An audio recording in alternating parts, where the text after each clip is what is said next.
90 के दशक में दो लड़कियां थीं।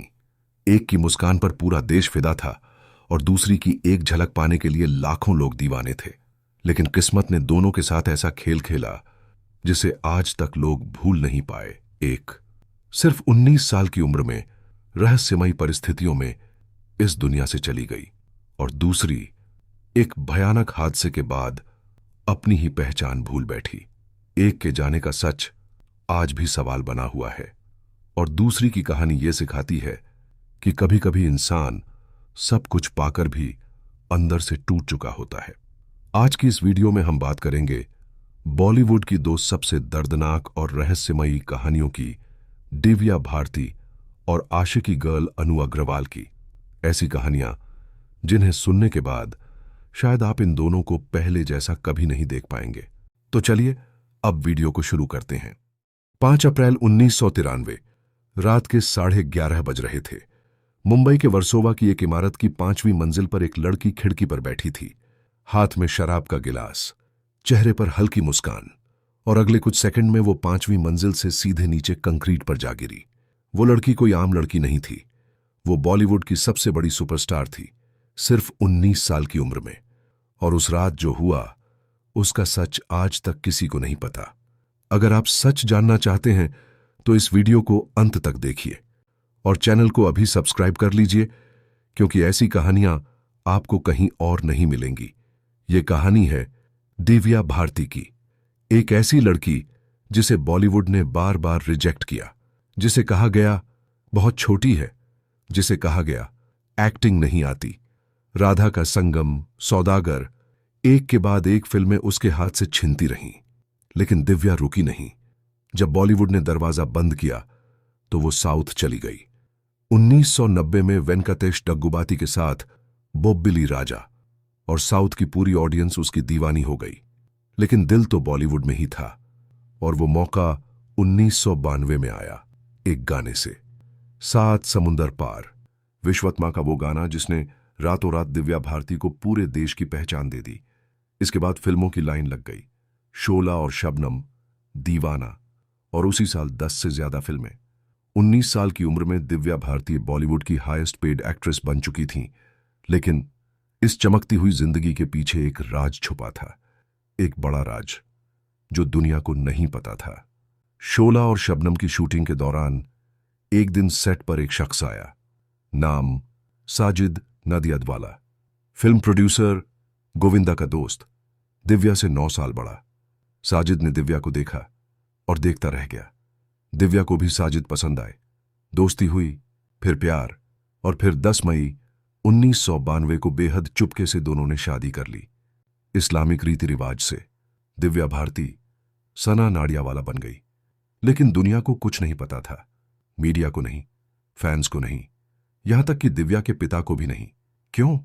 क्योंकि उस जमाने में एक डर था, शादी हो जाए तो करियर खत्म। दिव्या ये रिस्क नहीं लेना चाहती थी। शादी के बाद दोनों वर्सोवा के तुलसी अपार्टमेंट के 5वें फ्लोर पर रहने लगे। साथ में थी दिव्या की नौकरानी अमृता, जो बचपन से दिव्या की देखभाल करती थी, जो दिव्या को अपनी बेटी की तरह समझती थी। जिंदगी खूबसूरत थी, लेकिन किसी को नहीं पता था कि ये खुशी कितनी छोटी है। 5 अप्रैल 1993 दिव्या हैदराबाद से शूटिंग खत्म करके सुबह मुंबई वापस आई, और उसी दिन एक बड़ा सपना पूरा हुआ। बांद्रा वेस्ट के नेपट्यून अपार्टमेंट्स में एक 4 BHK फ्लैट का सौदा फाइनल हो गया। 19 साल की उम्र में अपनी कमाई से मुंबई में अपना घर। दिव्या इतनी खुश थी कि उसने अगले दिन की शूटिंग भी पोस्टपोन कर दी। शाम को एक छोटी सी पार्टी रखी, कॉस्ट्यूम डिजाइनर नीता लुल्ला को बुलाया, अपनी आने वाली फिल्म आंदोलन के कॉस्ट्यूम्स फाइनलाइज करने के लिए। नीता अपने पति डॉक्टर श्याम लुल्ला के साथ आए। दिव्या का भाई कुणाल भी था। शराब खुली, बातें हुईं, हंसी गूंजी, लेकिन साजिद वहां नहीं था। रिपोर्ट्स के मुताबिक उस शाम दिव्या और साजिद के बीच काफी तीखी बहस हुई थी, और साजिद घर से निकल गए थे। किसी मीटिंग का बहाना था, लेकिन सच क्या था ये कोई नहीं जानता। रात के 11 बजे कुणाल ने कहा, मुझे जरूरी काम है, और चला गया। घर में बचे दिव्या, नीता, डॉक्टर श्याम और किचन में अमृता स्नैक्स बना रही थी। टीवी चल रही थी। माहौल सामान्य था, लेकिन यह सामान्य ज्यादा देर नहीं रहा। थोड़ी देर बाद दिव्या उठी, ड्राइंग रूम से बालकनी की तरफ चली गई। बालकनी में एक खिड़की थी, उस पूरी इमारत की वो इकलौती खिड़की जिसमें लोहे की कोई ग्रिल नहीं थी। दिव्या अक्सर वहां बैठती थी, खुद को शांत करने के लिए, बाहर मुंबई की रोशनी देखने के लिए। उस रात भी वो उसी खिड़की पर जा बैठी, हाथ में शराब का गिलास। नीता अंदर से बातें कर रही थी, दिव्या जवाब दे रही थी। और फिर एक पल, बस एक ही पल, दिव्या का बैलेंस बिगड़ा और वो 5वीं मंजिल से सीधे नीचे जा गिरी। अमृता की चीख ने पूरी इमारत को हिला दिया। नीता और डॉक्टर श्याम भागते हुए नीचे आए। दिव्या जमीन पर थी, खून से लथपथ, बेहोश, लेकिन सांसें अभी भी चल रही थीं। डॉक्टर श्याम उसे लेकर हॉस्पिटल की तरफ भागे और नीता दिव्या के माता पिता को खबर देने गई। रात के करीब 1 बजे दिव्या भारती को डेड घोषित कर दिया गया। पोस्टमार्टम में पता चला, सिर में गहरी चोट, भयंकर इंटरनल ब्लीडिंग, जांघ की हड्डी बुरी तरह टूट चुकी थी। सुबह होते होते यह खबर पूरे देश में आग की तरह फैल गई। जो लड़की कल तक सबके सपनों में थी, आज इस दुनिया में नहीं थी। लेकिन यह सिर्फ मौत की खबर नहीं थी, ये ऐसे सवालों की शुरुआत थी जिनके जवाब आज तक नहीं मिले। हॉस्पिटल में एक अजीब सीन था। दिव्या के पिता और भाई कुणाल वहां थे। घंटे गुजरते रहे। रात के करीब 3:45 बजे दिव्या की मां मीता भारती हॉस्पिटल पहुंची। दिव्या की मौत हुए घंटों बीत चुके थे। जैसे ही मां अंदर आईं, दिव्या के पिता और भाई दोनों उनकी तरफ दौड़े और चिल्लाने लगे, जो हुआ सब तुम्हारी वजह से हुआ। मां चुप रहीं, कोई जवाब नहीं। आज तक कोई नहीं जानता उस रात मां इतनी देर से क्यों आई। आज तक कोई नहीं जानता पिता और भाई उन्हें जिम्मेदार क्यों बता रहे थे। ये सवाल आज भी हवा में लटके हैं। 7 अप्रैल 1993 को दिव्या का अंतिम संस्कार हुआ, विले पार्ले के क्रिमेटोरियम में। दिव्या को दुल्हन की तरह सजाया गया था, माथे पर सिंदूर। साजिद ने पति की तरह सारी रस्में पूरी की, लेकिन नाडियावाला परिवार का कोई बड़ा सदस्य वहां नहीं था, एक भी नहीं। क्यों? पुलिस ने इन्वेस्टिगेशन शुरू की। नीता लुल्ला, डॉक्टर श्याम, अमृता, सबके बयान लिए गए। तीनों ने एक ही बात कही, हमने दिव्या को गिरते हुए नहीं देखा। सुइसाइड एंगल भी एक्सप्लोर हुआ। दिव्या की मां ने बताया था कि जब दिव्या बहुत एंग्री होती थी तो खुद को हर्ट करती थी। अमेरिका में एक बार सिगरेट से खुद को जला लिया था। लेकिन उसी दिन सुबह दिव्या ने अपना ड्रीम होम खरीदा था। फिल्म के कॉस्ट्यूम्स फाइनलाइज किए थे। अगले 21 फिल्म्स साइन हो चुकी थीं। जो इंसान जीना नहीं चाहता, वो ये सब क्यों करेगा? सुइसाइड थ्योरी कमजोर पड़ गई और तब कुछ ऐसी बातें सामने आईं जिन्होंने सब कुछ बदल दिया। पहली बात, जिस खिड़की से दिव्या गिरी उसमें कोई ग्रिल नहीं थी। उस इमारत की बाकी सभी खिड़कियों में ऑटो स्टॉपर लगे हुए थे, लेकिन सिर्फ उसी एक खिड़की का ऑटो स्टॉपर गायब था। किसने हटाया? कब हटाया? क्यों हटाया? कोई जवाब नहीं। दूसरी बात, उस खिड़की के ठीक नीचे पार्किंग एरिया था। वहां हर रात गाड़ियां खड़ी रहती थीं, लेकिन उस रात एक भी गाड़ी नहीं थी। अगर एक भी गाड़ी होती तो शायद दिव्या बच जाती। कोइंसिडेंस या कुछ और? और फिर आई सबसे चौंकाने वाली बात। दिव्या की मौत के ठीक 1 महीने बाद उनकी नौकरानी अमृता की भी मौत हो गई, हार्ट अटैक। अमृता वो इंसान थी जो उस रात वहां मौजूद थी। अमृता वो इंसान थी जिसने सबसे पहले वो चीख सुनी थी। पुलिस ने अमृता का पूरा बयान रिकॉर्ड नहीं किया था और इससे पहले कि वो कुछ और बता पाती, वो भी चली गई। इंडस्ट्री में चर्चा होने लगी। अमृता कुछ जानती थी, कुछ ऐसा जो किसी को पता नहीं चलना चाहिए था। रिपोर्ट्स के मुताबिक उस दौर में साजिद नाडियावाला के अंडरवर्ल्ड कनेक्शंस की बातें सामने आई थीं। दाऊद इब्राहिम का नाम। 90 के दशक का वो दौर था जब बॉलीवुड और अंडरवर्ल्ड के बीच दूरी बहुत कम थी। और 12 मार्च 1993 को, यानी दिव्या की मौत से सिर्फ 24 दिन पहले, मुंबई में सीरियल ब्लास्ट्स हुए थे। उस समय ऐसी खबरें सामने आने लगीं कि दिव्या इन कनेक्शन से खुश नहीं थीं, कि दिव्या ने कुछ ऐसा देख लिया था जो उन्हें नहीं देखना चाहिए था, कि कुछ लोग दिव्या की बढ़ती हुई ताकत से डरने लगे थे। लेकिन यह सब साबित नहीं हुआ, क्योंकि जांच कभी पूरी हुई ही नहीं। 4 साल तक पुलिस ने जांच की।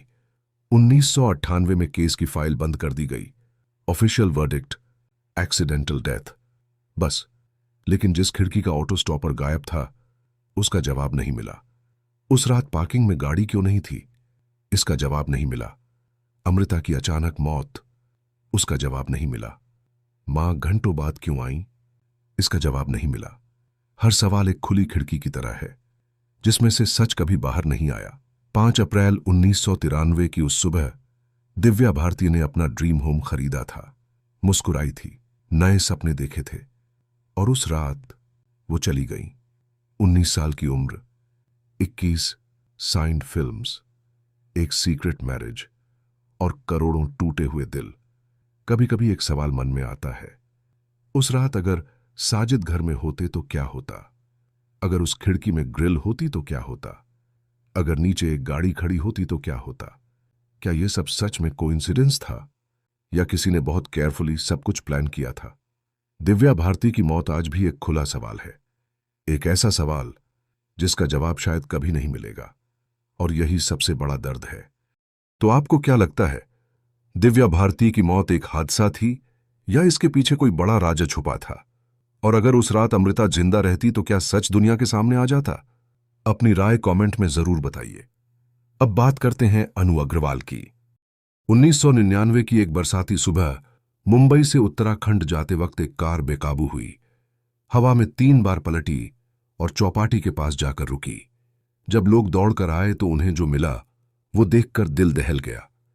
शरीर में अनगिनत फ्रैक्चर्स, चेहरा पूरी तरह बिगड़ा हुआ, और एक जान जो बस एक पतली सी सांस के सहारे टिकी थी। डॉक्टर्स ने परिवार को साफ बता दिया, बस कुछ दिनों की मेहमान हैं। और वो जो उस कार में थीं, वो वही थीं जिनकी एक झलक पाने के लिए 9 साल पहले पूरे हिंदुस्तान में लोगों की भीड़ उमड़ती थी। ये कहानी है अनु अग्रवाल की, वो नाम जिसे 1990 में एक पूरी जनरेशन ने दीवानगी से जिया था, वो चेहरा जिसे देखकर लाखों दिल बेखुदी में धड़कते थे, और वो लड़की जिसने आशिकी को सिर्फ एक फिल्म नहीं बल्कि एक पूरा एहसास बना दिया था। लेकिन उस चमक के पीछे कितना दर्द था, उस फेम के भीतर कितनी तन्हाई थी, और आखिर वो लड़की जिसे पूरा देश चाहता था एक दिन अचानक गायब क्यों हो गई? आज उस सवाल का पूरा जवाब मिलेगा। अगर आपको लगता है कि ऐसी कहानियां और लोगों तक पहुंचनी चाहिए तो वीडियो को एक लाइक और रिश्तेदारों के साथ शेयर जरूर कीजिए। और अगर अनु अग्रवाल से जुड़ी आपकी कोई याद या राय हो तो उसे कमेंट में लिखना मत भूलिएगा।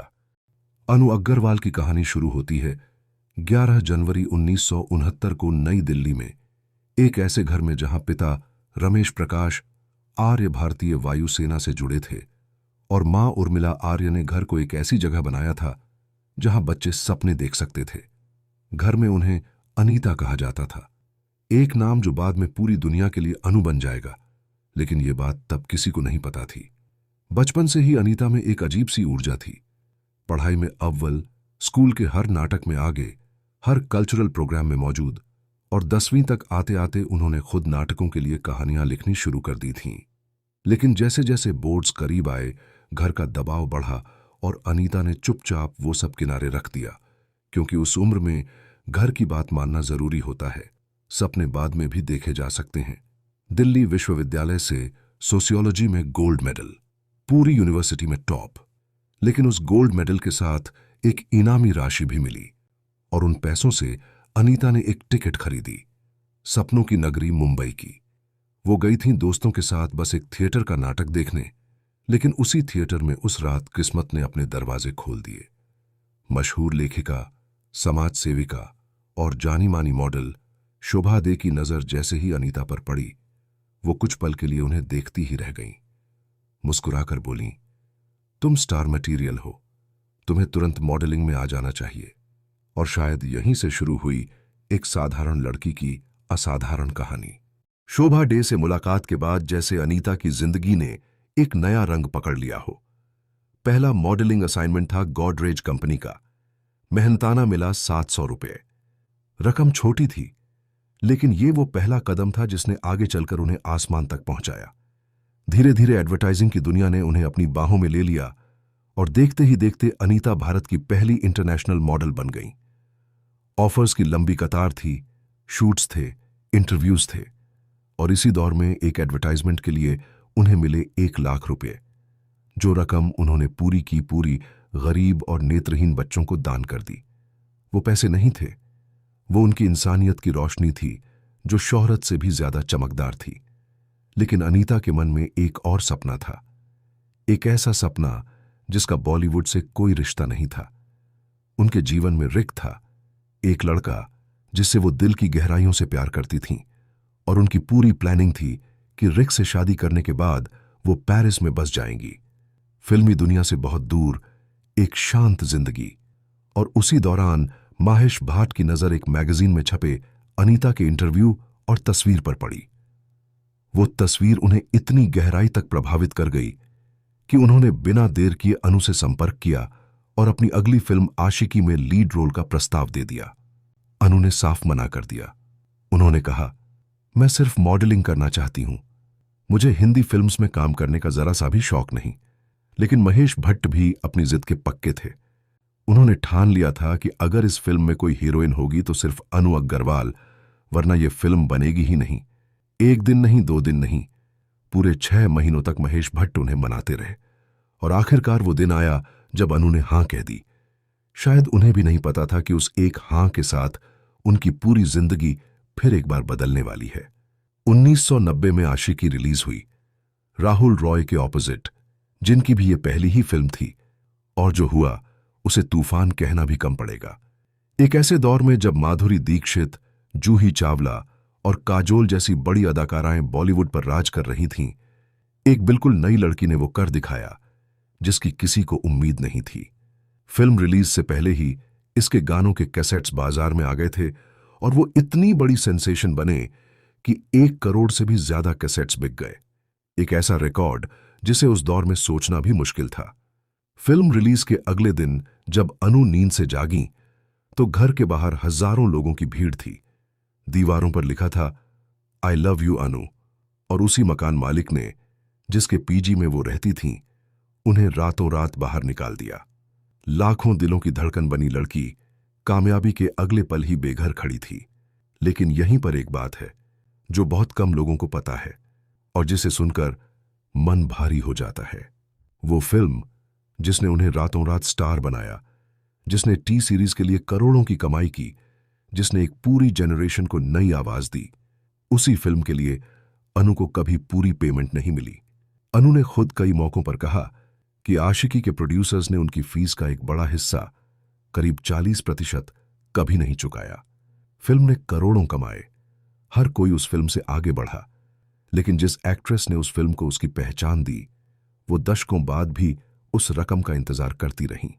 सोचिए उस दर्द को, जब आप किसी चीज को अपनी पूरी जान दे दो और बदले में जो वादा किया था वो भी पूरा ना हो। आशिकी के बाद किंग अंकल, तेरे मेरे सपने, मणि रत्नम की तमिल फिल्म थिरुडा थिरुडा काम आता रहा और वो करती रहीं। लेकिन एक तरफ ये सब हो रहा था और दूसरी तरफ उनकी जिंदगी में वो दर्द पक रहा था जो बाहर से कभी नहीं दिखा। अखबारों और मैगजीन्स में उनसे जुड़ी अफवाहों की भरमार थी और इन्हीं अफवाहों के शोर ने उनका वो रिश्ता तोड़ दिया जो उनकी सबसे बड़ी ताकत था। रिक और पेरिस का सपना, वो सब बिखर गया और अनु ने उस टूटन के बाद कभी दोबारा शादी के बारे में सोचा ही नहीं। उस टूटन के बाद उन्होंने घर बेचा, गाड़ी बेची, सामान बेचा और निकल पड़ी एक लंबे वर्ल्ड टूर पर। जो शोहरत थी, जो दौलत थी, जो नाम था, उन्होंने वो सब पीछे छोड़ दिया। 1994 में भारत लौटी तो एमटीवी के साथ डीजे की भूमिका में काम किया, करीब 4 साल। कुछ और फिल्म्स भी आईं, जन्म कुंडली, return of the jewel thief, लेकिन जो दीवानगी आशिकी ने दी थी वो दोबारा नहीं आई। और सच ये था कि अनु उस दुनिया में रहना चाहती भी नहीं थीं। उन्होंने अपनी autobiography unusual memoir of a girl who came back from the dead में लिखा कि बॉलीवुड उनकी जिंदगी का सबसे दुख भरा दौर था। हर तरफ एक खेल था, हर रिश्ते में एक कैलकुलेशन था, और वो गोल्ड मेडल लेकर आई लड़की जो समाज के लिए कुछ करना चाहती थी, उस दुनिया में एक प्रोडक्ट की तरह देखी जाती थी, इंसान की तरह नहीं। धीरे धीरे वो बॉलीवुड से दूर हटती गईं और योगा की तरफ मुड़ी। उत्तराखंड के एक आश्रम में उन्होंने दुनिया के शोर से दूर एक नई जिंदगी चुन ली और अपना नाम भी बदल लिया, अनु से आनंद प्रिया। अनु से आनंद प्रिया जैसे एक पुरानी जिंदगी को विदा दे रही हों, लेकिन किस्मत को अभी और बहुत कुछ दिखाना था। 29 अक्टूबर 1999, वो बरसाती सुबह जिसका जिक्र इस कहानी की शुरुआत में था। मुंबई से उत्तराखंड जाते हुए चौपाटी के पास कार बेकाबू हुई, 3 समरसॉल्ट्स खाए, और जो हादसा हुआ वो किसी भी इंसान की जिंदगी बदल देने के लिए काफी था। शरीर में अनगिनत फ्रैक्चर्स, चेहरा पूरी तरह बिगड़ा हुआ, हाफ पैरालिसिस और मेमोरी लॉस। डॉक्टर्स ने परिवार से साफ कह दिया, बस कुछ दिनों की मेहमान हैं। लेकिन ऊपर वाले का लिखा कोई नहीं जानता। 29 दिन कोमा में रहने के बाद अनु की आंखें खुली तो थीं, लेकिन जो याद था वो गया था। चेहरा अब पहले जैसा नहीं था, चलना मुमकिन नहीं था, और सबसे दर्दनाक बात, जब किसी ने टीवी खोला और आशिकी चल रही थी तो स्क्रीन पर जो लड़की थी उसे अनु पहचान नहीं पा रही थी। वो लड़की वो खुद थी और उन्हें याद नहीं था। और खुद को नहीं पहचानना, ये सिर्फ मेमोरी लॉस नहीं था, ये अपनी पूरी जिंदगी से बेगाना हो जाना था। लेकिन यहां एक बात और है जो इस पूरी कहानी का सबसे तीखा हिस्सा है। जिस दुनिया ने उनसे इतना कुछ लिया था, जिस इंडस्ट्री के लिए उन्होंने अपने सालों के सबसे कीमती वक्त दिए थे, वो दुनिया उनके सबसे मुश्किल वक्त में कहां थी। जवाब बहुत कड़वा है, कहीं नहीं। जहां कभी शोहरत के मेले लगते थे, जहां निर्माता नोटों से भरे बैग्स लेकर आते थे, वहां अब कोई नहीं था। लेकिन अनु ने किसी से कोई शिकायत नहीं की, किसी को दोष नहीं दिया। उनके भीतर बस एक जिद थी, मुझे फिर से जीना है, मुझे फिर से खड़ा होना है। सालों की फिजियोथेरेपी, लंबा इलाज, अटूट हौसला, और आखिरकार वो दिन आया जब अनु अपने पैरों पर खड़ी हो गई। डॉक्टर्स जहां हार मान चुके थे, वहां उनकी दृढ़ इच्छा शक्ति जीत गई। लेकिन चेहरा अब पहले जैसा नहीं था। वो खूबसूरती जिसके लिए पूरा देश दीवाना था, वो अब नहीं थी। और आज जब उनकी तस्वीरें सामने आती हैं तो लोग एक पल के लिए रुक जाते हैं। सफेद बाल, बुढ़ापे की लकीरें, वो पुरानी चमक कहीं नहीं, लेकिन जो दिखता है वो शायद उससे भी कहीं ज्यादा पावरफुल है। उनकी आंखों में एक ऐसा सुकून है जो 1990 की उन तस्वीरों में कभी नहीं था, जब वो सबसे खूबसूरत दिखती थीं, सबसे ज्यादा चमकती थीं, भीतर से टूटी हुई थीं। और आज जब वो उस ग्लैमर से बहुत दूर हैं, उनके चेहरे पर एक ऐसी शांति है जो किसी मेकअप आर्टिस्ट नहीं बना सकता। असली खूबसूरती शायद यही होती है। ठीक होने के बाद अनु ने एक फाउंडेशन बनाई, अनु अग्रवाल फाउंडेशन। उन लोगों को जोड़ा जो आर्थिक तंगी से जूझ रहे थे, डिप्रेशन के अंधेरे में खो गए थे, जिन्हें लगता था कि कोई रास्ता नहीं बचा। मुंबई में रहकर लोगों को मुफ्त योगा सिखाती हैं और अब तक 3 लाख से भी ज्यादा लोगों को प्रेरित कर चुकी हैं। वो लड़की जो दिल्ली यूनिवर्सिटी में गोल्ड मेडल लेकर सोशल वर्कर बनना चाहती थी, वो आज वही कर रही है, अपनी शर्तों पर, बिना किसी कैमरा के, बिना किसी स्पॉटलाइट के। खुद अनु कहती हैं, 55 साल की उम्र में मेरा असली जन्म हुआ है। और यहां एक सवाल है जो मन में बैठ जाता है, अगर वो एक्सीडेंट नहीं हुआ होता तो क्या होता? क्या अनु उसी दर्द में रहती, उसी खालीपन में, उसी ऐसी दुनिया में जिसने उन्हें कभी इंसान की तरह नहीं देखा? या वो सब कुछ तोड़ देने वाला पल असल में वो था जिसने उन्हें वो रास्ता दिखाया जो हमेशा से उनका था? कभी कभी जिंदगी हमें वो नहीं देती जो हम मांगते हैं, वो हमें वो देती है जो हमें चाहिए, भले ही उस देने का तरीका बहुत दर्दनाक हो। जब आशिकी के वो गाने बजते हैं तो एक पूरी जनरेशन की आंखें भर आती हैं, एक नॉस्टैल्जिया होती है, एक पुरानी खुशबू आती है। लेकिन अब जब आप वो फिल्म देखें तो उस लड़की की आंखों में ध्यान से देखिएगा। उस मुस्कान के पीछे कितनी थकान थी, उस ग्लैमर के पीछे कितना अकेलापन था, उस फेम के पीछे एक इंसान था जो बस यही जानना चाहता था, मैं यहां क्यों हूं? अनु अग्रवाल को वो जवाब मिला 29 दिन के अंधेरे में, एक दर्दनाक रात के बाद, सब कुछ भूलकर और फिर खुद को नए सिरे से याद करके। उन्होंने वो जिंदगी छोड़ी जो दुनिया की नजर में परफेक्ट थी, और वो जिंदगी चुनी जो उनकी अपनी थी। और शायद हम सबके साथ भी ऐसा ही होता है। हम भागते रहते हैं उस चीज के पीछे जो दुनिया हमें बताती है, फेम, नेम, सक्सेस, और भीतर एक आवाज होती है जो कहती रहती है कि ये नहीं, कुछ और, तुम इसके लिए नहीं बने। अनु ने वो आवाज सुनी, देर से सुनी, दर्द से सुनी, लेकिन सुनी।